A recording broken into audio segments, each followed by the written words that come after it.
안녕하세요. 리타의 볼륨을 높여입니다.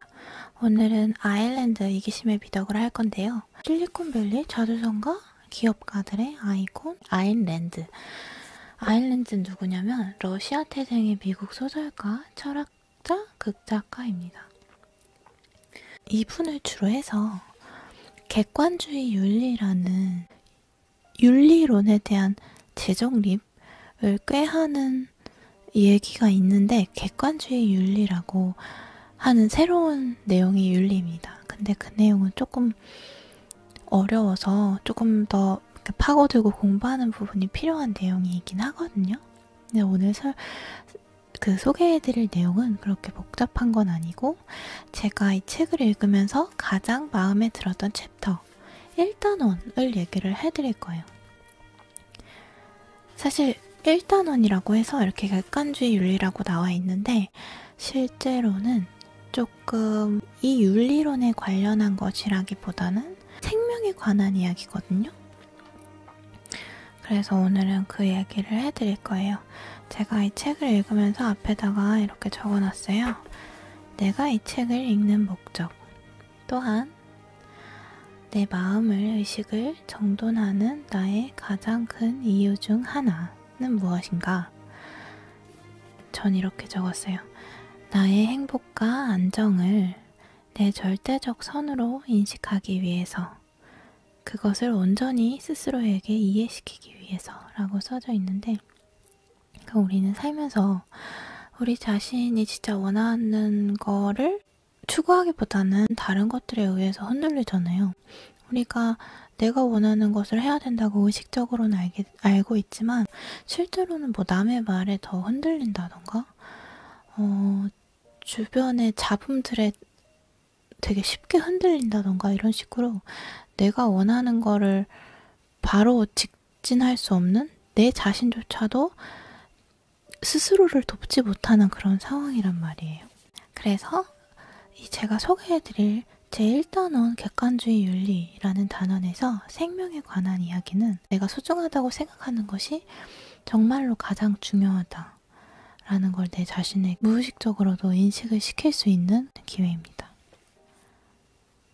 당신은 인간을 저주하고 존재를 저주하고 이 지구를 저주했지만 당신의 도덕률에 대해서는 단 한 번도 의심을 품지 않았어. 그러면서 당신의 도덕률은 고상한데 인간의 천성이 그걸 실천할 만큼 충분히 선하지 않다고 줄곧 외치기만 했어. 그래도 아무도 이런 질문을 던지지 않고 있어. 당신의 도덕률이 선하다고? 무슨 기준으로? 맞아, 지금은 도덕적 위기의 시대야. 당신의 도덕률은 최후의 고비를 맞고 있어. 그 도덕률이 나아가던 코스의 맨 끝에 막다른 골목에 도달했다는 뜻이야. 당신이 삶을 계속 살길 원한다면 지금 당장 도덕성을 회복하는 것이 중요한 게 아니야. 도덕성을 발견하는 것이 중요해. 이 부분은 지구를 떠받치길 거부한 아틀라스라는 소설에 등장인물이 얘기한 부분입니다. 우리가 무언가를 판단을 할 때, 생각을 할 때, 그거는 언제나 기준이 있기 때문에 나쁘다, 좋다가 있는 거거든요.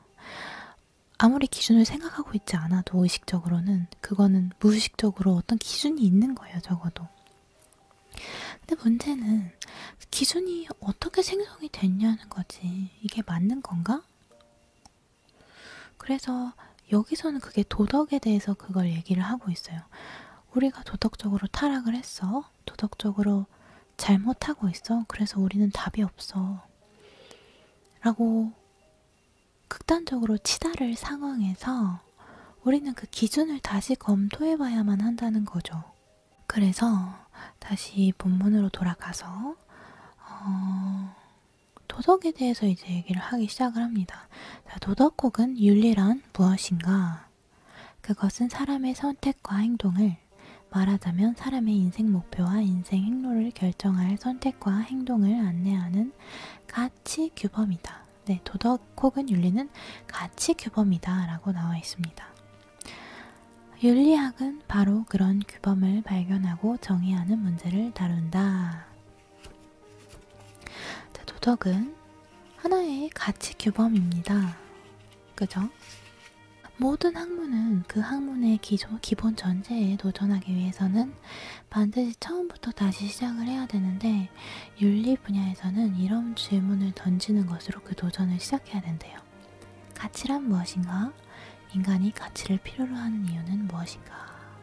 가치란 무엇인가? 인간이 가치를 필요로 하는 이유는 무엇인가?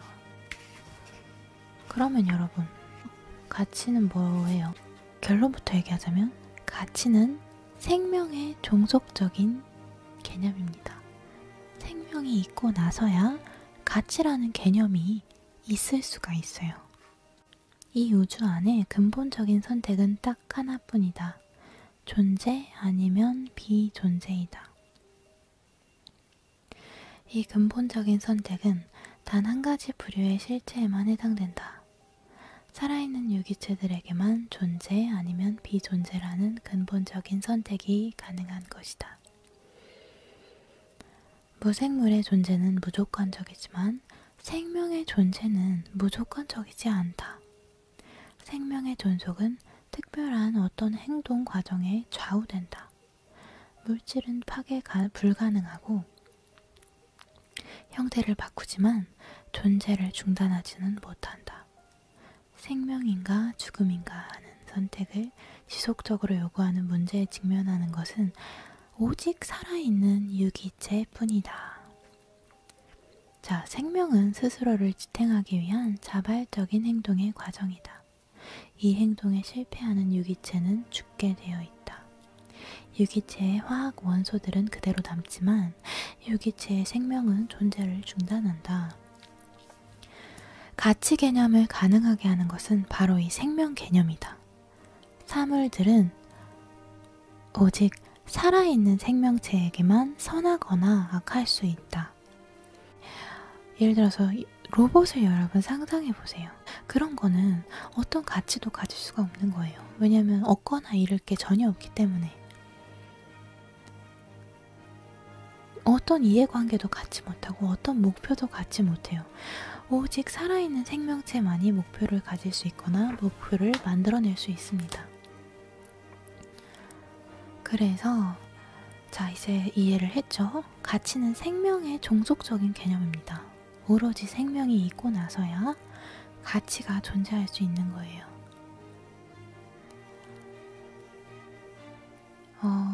그럼 유기체가 이 생명이 추구할 가치들을 결정하는 기준은 무엇일까요? 바로 유기체의 생명입니다.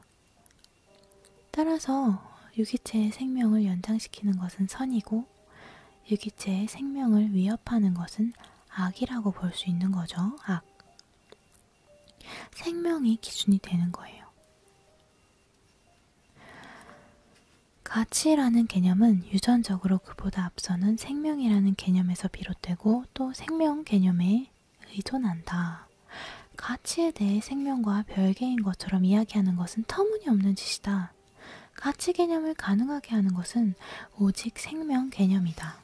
우리가 가치, 어떤 것이 가치 있는가 라고는 잘 생각을 하는데, 그럼 가치가 뭐지? 어디서부터 시작되는 거지? 라는 더 깊은 전제까지는 사고를 잘 하지 않아요. 그래서 오늘이 약간 깊은 나의 함의에 대해서 얘기를 해볼 수 있는 시간입니다. 가치란 거는 생명의 종속적인 개념이고 얼마나 생명을 연장시키는데 도움이 되느냐가 그 유기체계에 있어서 가치의 기준이라고 얘기까지 나왔어요. 쾌락이나 통증을 경험하는 능력은 사람의 신체 안에 원래부터 있다. 이 능력은 그 사람의 본질의 일부이다. 사람은 이 능력과 관련하여서 선택권을 전혀 누리지 못한다. 또 사람은 쾌락의 감각을 느낄 것과 통증의 감각을 느낄 것을 결정하는 기준에 대해서도 선택의 권한이 전혀 없다. 그 기준은 무엇일까? 바로 그 사람의 생명이다. 여기까지가 이제 생명의 이 생명과 유기체에 대한 얘기였고, 이제 그럼 인간에 대해서 얘기가 나와요. 그럼 여기서 이제 유기체에서 조금 더 좁혀서 인간 얘기로 갑니다. 식물은 어때요? 식물과 같은 하등 유기체들은 육체의 자동적 기능만으로도 살아갈 수 있어요. 근데 동물과 인간 같은 고등 유기체들은 육체의 자동적인 기능만으로 살아갈 수가 없어요. 그쵸? 고등 유기체들에게 요구되는 것은 훨씬 더 복잡하며 고등 유기체들에게 요구되는 활동의 범위도 훨씬 더 넓다.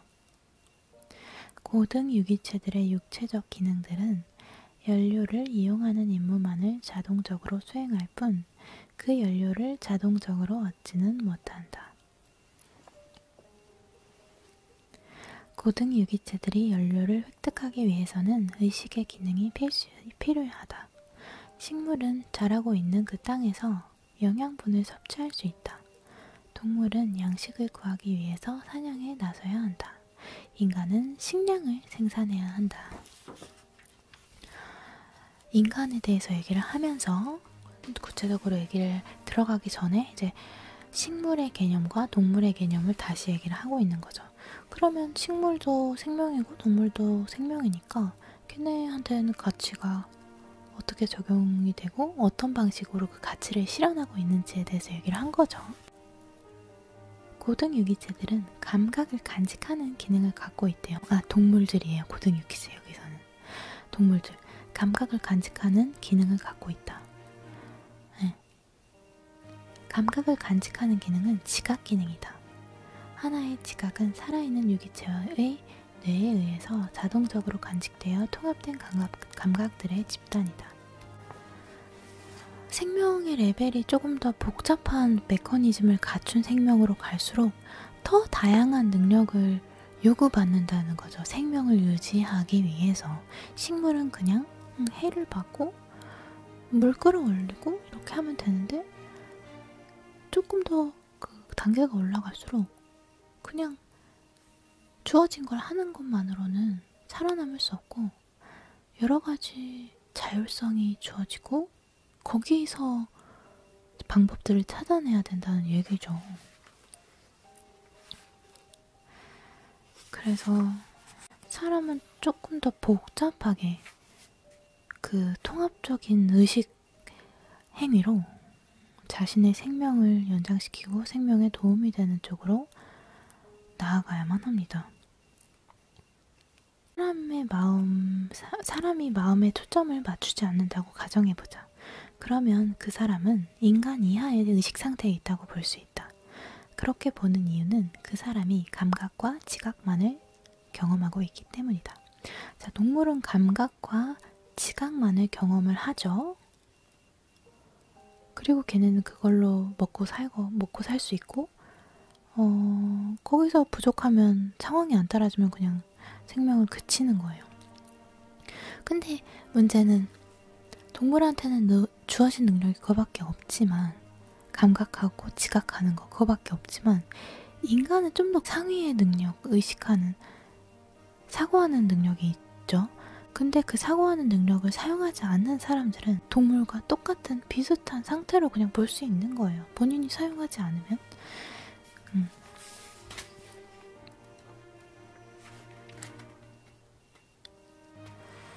여기서 이런 얘기가 잠깐 나오는데 그렇게 초점이 맞춰지지 않은 사람의 마음은 다른 사람을 모방하고 다른 사람의 행동을 따르는 것이 안전한지를 알지 못합니다. 본인의 생명의 연장에 도움이 되는지 안전한지를 알지 못하고 단지 지각하고 감각을 받아들이고 하면서 다른 사람을 모방할 뿐인 거예요.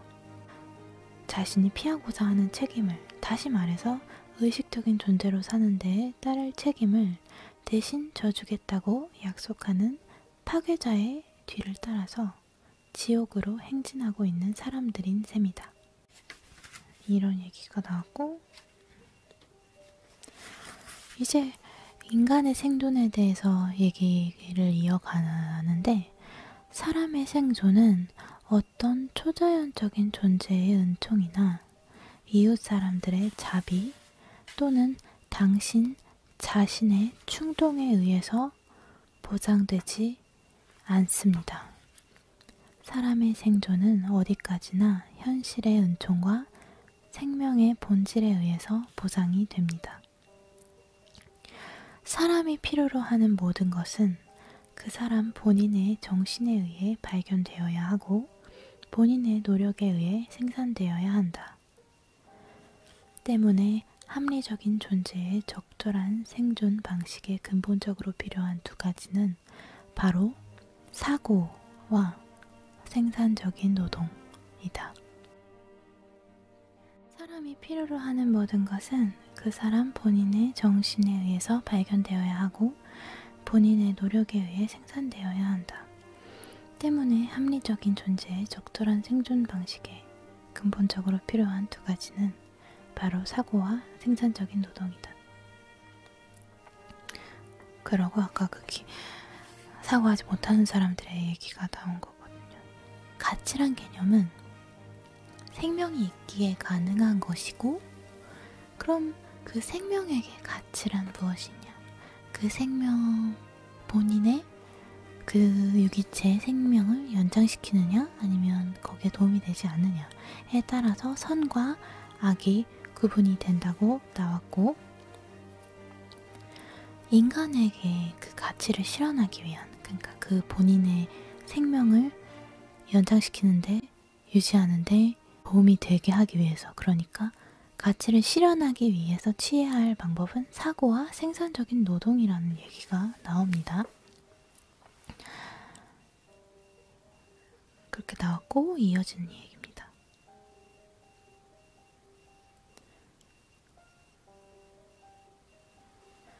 순간적인 걱정이나 소망, 두려움 또는 감정을 자신의 자존감보다 더 위에 놓아서도 안 된다. 무엇보다 긍지는 제물로 바쳐진 동물 같은 역할을 거부하는 것을, 자기 희생을 도덕적 미덕 혹은 의무로 보는 견해를 거부하는 것을 의미한다. 어떤 사회에 사는 대가가 자신의 삶에 대한 권리를 포기하는 것이라면 그 사회는 절대로 사람의 생명에 도움이 되는 사회가 아니다. 그런 거죠. 생명이 있기에 가치가 있는 것이고, 그 가치는 우리의 생명을 유지시키는데 도움이 되느냐에 따라서 선과 악으로 구분이 된다. 어쨌든 많이 파생이 된다고 하더라도 이 대전제에서 얘기를 진행을 해 나가야 하는데, 만약 누군가의 생명을 담보로 이게 가치 있는 일이야 라고 얘기한다던가, 아니면 누군가의 생명을 희생해서 뭔가 가치 있는 일이라고 얘기하면서 희생을 요구한다던가 하는 건 옳지 않다는 걸 알 수 있죠. 마치 우리가 예를 들면 우리가 회사에 갈 때는 돈을 받기 위해서 그곳에 가는 거거든요. 여러 가지 목적이 있을 수 있지만 결국은 돈을 받는다. 나의 노동을 대가로 돈을 받기 위해서 가는 거거든요. 그게 제일 중요한 대전제잖아요. 근데 돈을 주지 않고 너 열정이 있으면, 뭐 열정페이 같은 거요. 너 열정 없어? 열정이 있어야지 라고 하면서, 열정이 있으면 돈을 안 받고도 일할 수 있어야 되는 거 아니야? 라고 얘기를 하면서 돈을 안 주고 일을 시키면서 이게 정당한 거야, 이게 가치 있는 거야 라고 얘기를 한다던가 하면 그게 대선제에 위배되는 걸 알 수 있잖아요. 그게 말이 안 되는 걸 알 수 있는 거잖아요.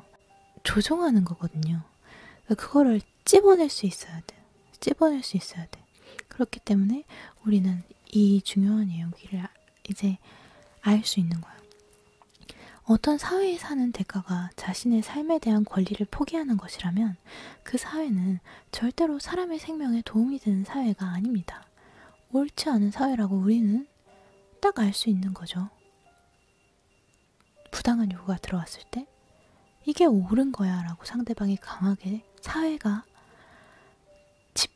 다수의 집단이 강하게 주장을 하더라도 저건 틀렸어라고 확언을 할 수 있는 거죠. 왜냐고? 우리의 대전제가 그것에 자신이 있기 때문에 어떻게 해야 옳지가 아니라 그 가치에 대한, 그 대전제에 대한, 무엇이 옳은지에 대한 이야기를 하는 것이 그것이 굉장히 중요하다는 거죠. 만약 거기에 대해서 의식적으로 탐구를 해보지 않았다면. 네, 이 책 배울 만한 부분이 많아서 뭐 전체 다 제가 동의하는 거는 아니었지만 방금 제가 제일 좋다고 읽어드렸던 1단원처럼 되게 배울 점이 많은 것 같아요. 객관주의 윤리는. 아직 저도 공부가 많이 되진 않았지만 굉장히 흥미롭고 이타주의를 반대하는 그런 이야기거든요. 근데 뭐 여기 제가 이타주의를 반대하는 내용이라고 말씀을 드렸고 이기심의 미덕이라고 나와있지만 The Virtue of Selfishness.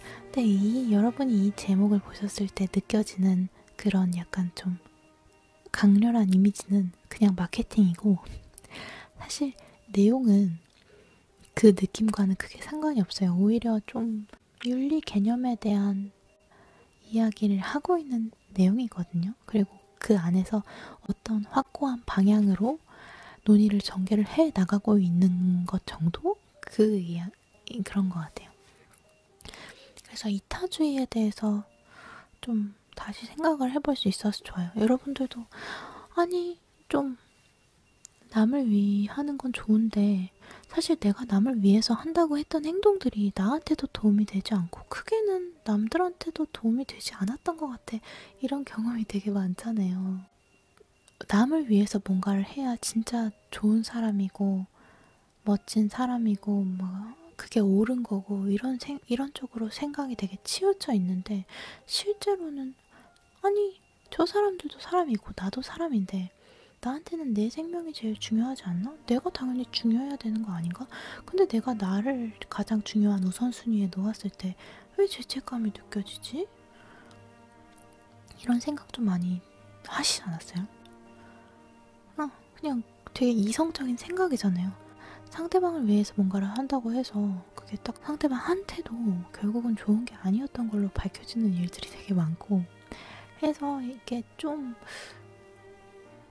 그러니까 우리가 그런 식으로 프로그래밍은 되어 있는데 이 프로그램이 별로 좋은 결과값을 내는 프로그램은 아닌 것 같다라는 그런 느낌은 계속 받아왔잖아요. 그래서 그 프로그램을 다시 한번 생각을 해보시는 기회. 네, 이기심의 미덕 읽어보시면 좋을 것 같고요. 저는 조금 더 이런 내용으로 더 많이 찾아올게요. 오늘은 되게 밤에 이야기를 나눌 수 있어서 좋네. 밤에 보통 잘 촬영을 안 하게 되는데 오늘 조용한 상태에서 소곤소곤 이야기하는 느낌으로 해서 너무 좋아요. 이타의 볼륨을 높여요. 여기까지였고요. 다음에 또 진짜로 다음엔 불빛을 붙이고 다음에 또 찾아올게요. 제가 네 편안한 밤 되시고 저는 가보겠습니다. 안녕.